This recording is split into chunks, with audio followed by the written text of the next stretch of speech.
Hi, this is John Rowell from the Rowell Report.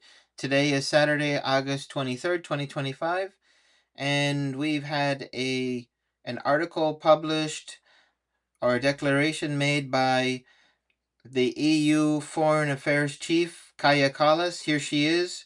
Um, and this is an image from her as Prime Minister when she was nominated as EU Foreign Affairs Chief.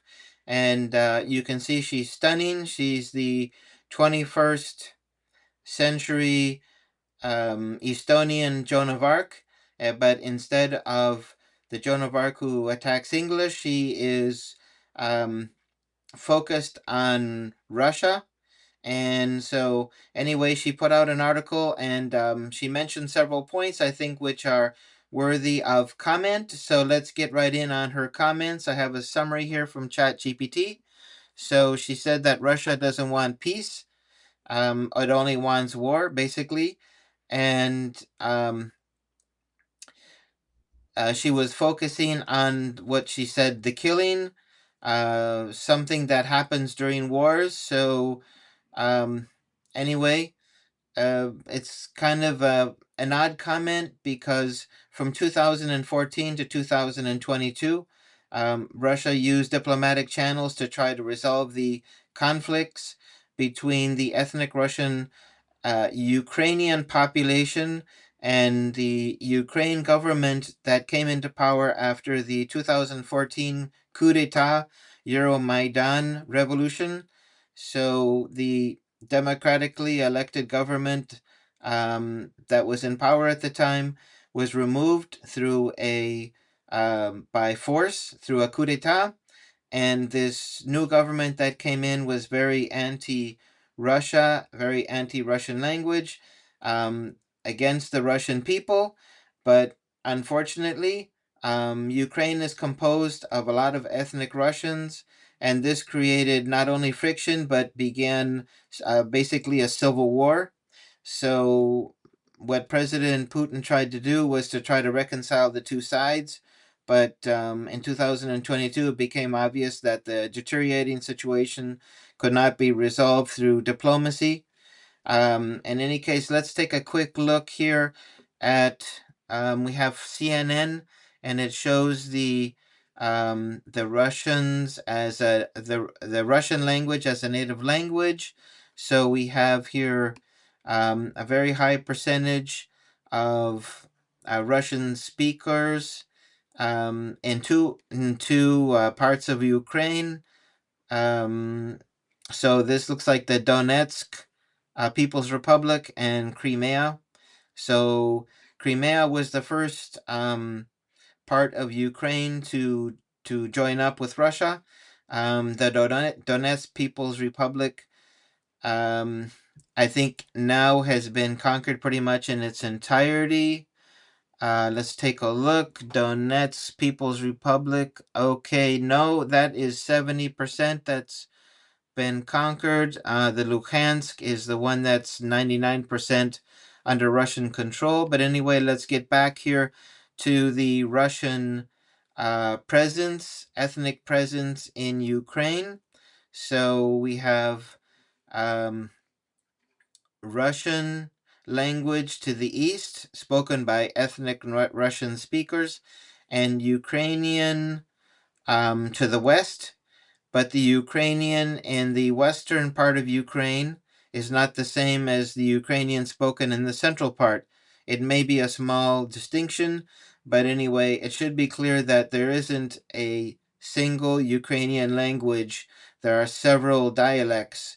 So the one spoken the most is the one spoken in, I believe, in central Ukraine.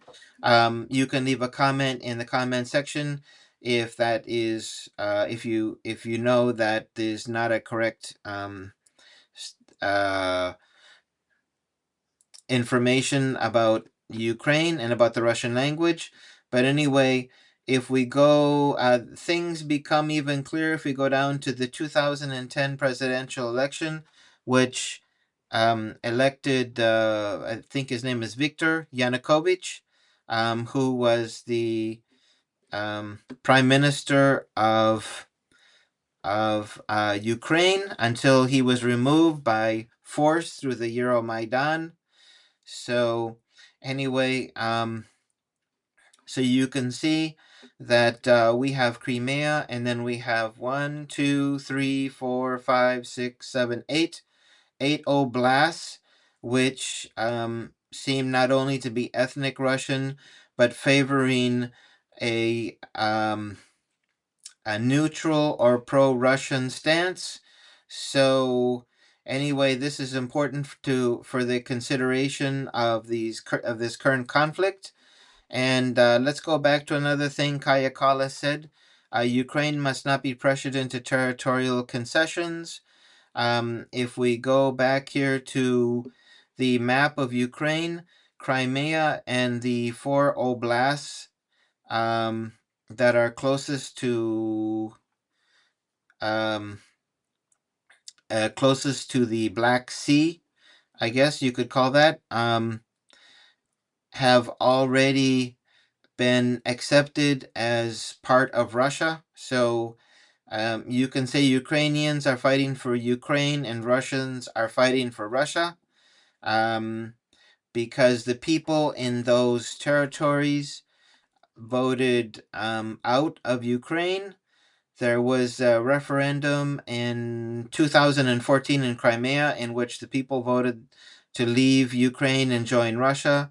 In Donetsk, Luhansk, Kherson, and Zaporizhia Oblast, there was in late September 2022, there was a annexation referendum, and those referendums were held from September 23rd to September 27th. So anyway, there was a comment made about here we can see these referendums were denounced with reports of coercion.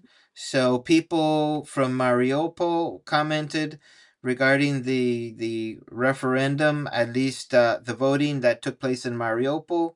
They said that there was reports of people being forced at the point of a bayonet to go out and vote, but they never saw any people being forced to vote. It was all free. And what we're missing here really is the total percentage of the population that voted and what the final vote was. So we don't have all the information about these referendums, but there were referendums in these regions. We're talking about Crimea and these 4 oblasts to depart Ukraine and to join Russia. So what we're missing now is, a referendum to take place in these other 4 oblasts. If they are ethnic Russian, they should be allowed to vote freely whether they want to remain part of Ukraine or to leave Ukraine. I think it's that would bring a lot of peace if those who don't want to be a part of Ukraine can vote out of Ukraine. In any case, no one's really mentioning that. So, but eventually, if we go here to the front line, this is a deep state. We can see that Russia is advancing along most of the front line.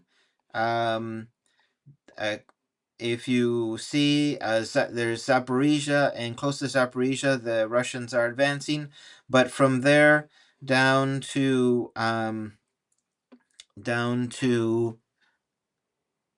past Kherson, there really isn't any change in the front line.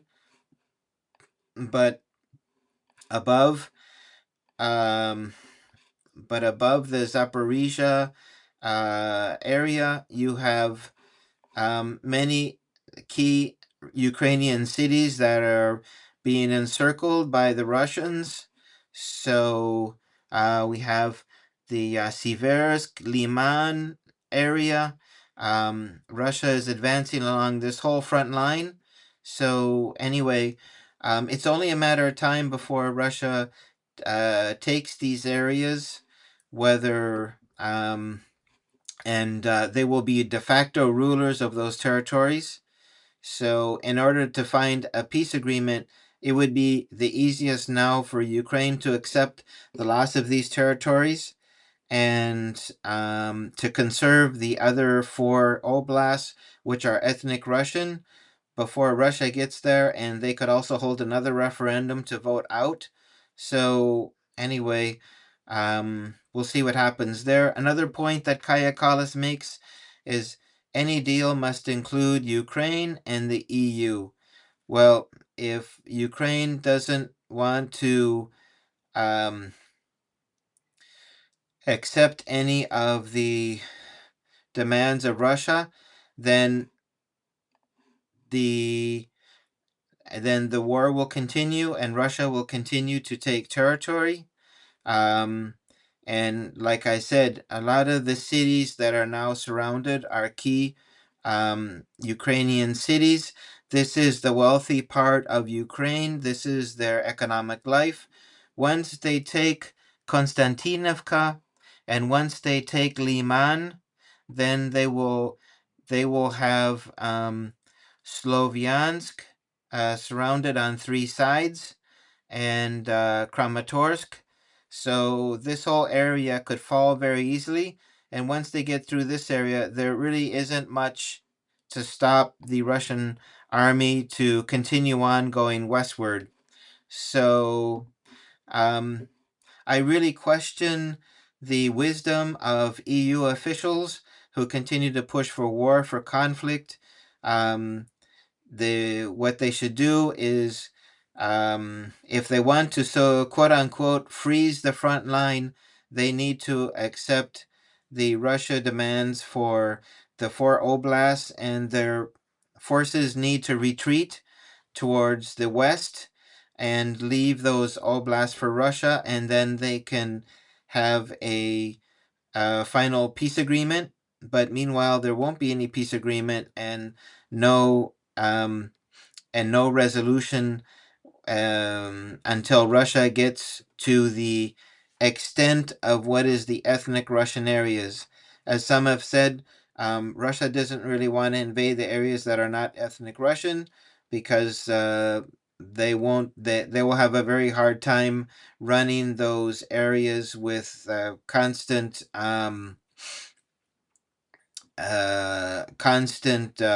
political issues, and it'll be an uh, unending situation that they can't fix. So, if we go back again to the ethnic Russian areas, we're talking about eight oblasts in a Crimea. If Ukraine really wanted to fix their problem, they would lose access to the Black Sea, but they would be in peace. So, and then they could do whatever they want in the areas that are Ukrainian. So, unfortunately, when they made the maps, they put Russians next to Ukrainians in the same country, and this is a historical development that took place a long time ago, and the and so this isn't something that can be resolved by even if the Russian troops left all the occupied areas of Ukraine, that still wouldn't resolve the problems, and Ukraine would go back to attacking the ethnic Russians who live in these oblasts, and then Russia would be once again forced to come back. So, this that doesn't solve things either. So anyway, let's move on here. Um, Pressure on Russia through sanctions. This is like the most laughable point that Kaja Kallas makes, because the sanctions that have been applied on Russia, over 30,000, they haven't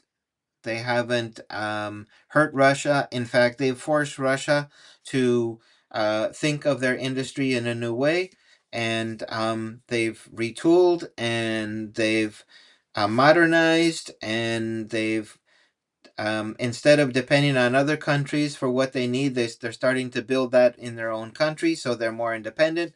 So all these sanctions is just making Russia stronger. Russia's economy is growing by 4%. So anyway, and they say diplomacy won't work. Well, if you're if you take anti-Russian or Russia-phobic policies, you're not going to have diplomacy, because diplomacy is about talking, about understanding, about coming to agreements. And so if you're trying to do diplomacy while you're insulting the person that's in front of you, well, you're not going to get anywhere. The diplomacy will end. The people will say goodbye, and we're going to resolve things on the battlefield. Okay, so anyway, Kaja Kallas again is coming up with some real winners. And the last one, security guarantees. Well, isn't that interesting? Because Macron is calling, the coalition of the willing to send troops to Ukraine. And you know what Italy said? Get lost. So anyway, there was a Italian politician Salvini, who told Macron that if you want to go, if you want soldiers in Ukraine, you go yourself. You put on a uniform. You get a weapon. You go to the front line. And Macron didn't like that. But you know, if a few politicians were forced to fight in a war, I think these wars would be over a lot faster. But anyway, Macron, if he has his secret agent, he has Bridget. Imagine sending Bridget. She doesn't fool around. So, he could, send Bridget in his place, and you never know. Um, but anyway, I want to take a look here at the percentage of territory that Russia has taken control of. Of course, Russia has Crimea since 100% since 2014, and Sevastopol, that's a part of Crimea. I don't know why it's mentioned separately. Luhansk Oblast, that is 100% part of Russian control. Donetsk People's Republic, 70%. Zaporizhia, 74%. Kherson, 76%. So as you can see, there, let's just do it. That's an A plus. That is Luhansk. That's an A plus. Donetsk. That's a C, or C minus. That's Zaporizhia. That's a C, and Kherson. That's a C. So if you took all of that, you would get a passing grade. And so people should take a look at this and think twice. Why should more people go to die to to try to rescue 30%, 26%, 24%? So this is very little area, and so Ukrainian soldiers are dying trying to protect areas that they're going to lose anyway. Because if we go over here to the deep state map, um, we have Russia advancing towards Zaporizhia. We have Russia advancing below Pokrovsk. Apparently, there was a counterattack by the Ukrainians there, so they pushed the Russians back temporarily. But we know that in a few days they will retake that area. In Pokrovsk, there was a counterattack by the Ukrainians. They pushed the Russians out of the urban areas of Pokrovsk, but we know that that will not be long lasting. Russia is advancing in Mirnograd. um, Russia is advancing northward. There was a counterattack in this salient of the Russian um, advance forces. And since then, the Russian regular army entered in and restored um, control to that area, and they're digging in, so they're doing well. The Russians are advancing towards Konstantinovka.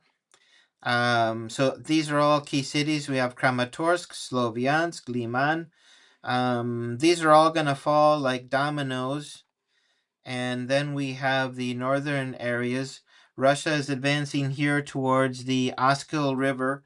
Once they advance here towards the Oskil River, they will basically encircle the Ukrainian troops. on three sides, and the Ukrainians only have the Oskil River to their backs. So you'll probably see a move of the Ukrainian forces out of this pocket. So anyway, I have to say that Kaja Kallas exercises very little good judgment, and she doesn't exercise good sense. They're pushing so hard for Ukraine to try to sacrifice the lives of.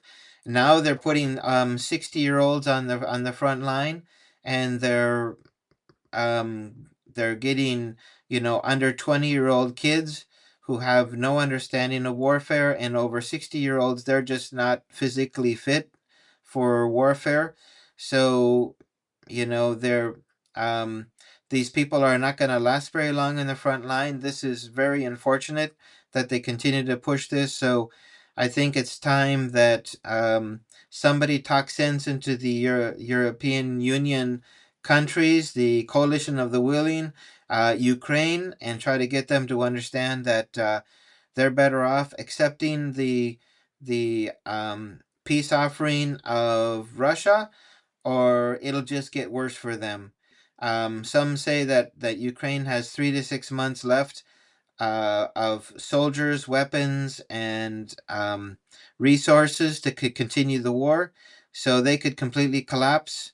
There's also reports that there's problems inside the Ukraine military. So anyway, this is extremely long report. I apologize, but I think this article that Kaja Kallas put out demonstrates the blindness that people show when they're dominated by Russia phobic and Russia hate. And me personally, I've never been to Russia. I don't know any Russians. Um, I think that that Ukraine was attacking the ethnic Russians. This displayed very bad sense. They still had a chance to stop this conflict back before Russia invaded, when they couldn't wait any longer. So anyway, wars are always bad, but it's very clear from the map that things are going very poorly for Ukraine. And as they lose more soldiers, they will open up more gaps in their defensive lines, and they won't be able to retain the territory that they think that they can hold on to. So I think it's time for Ukraine to wrap this up, accept Russia's peace offering, and get this ended. So that's my report for today. I wish everyone well, and enjoy your weekend. Bye bye.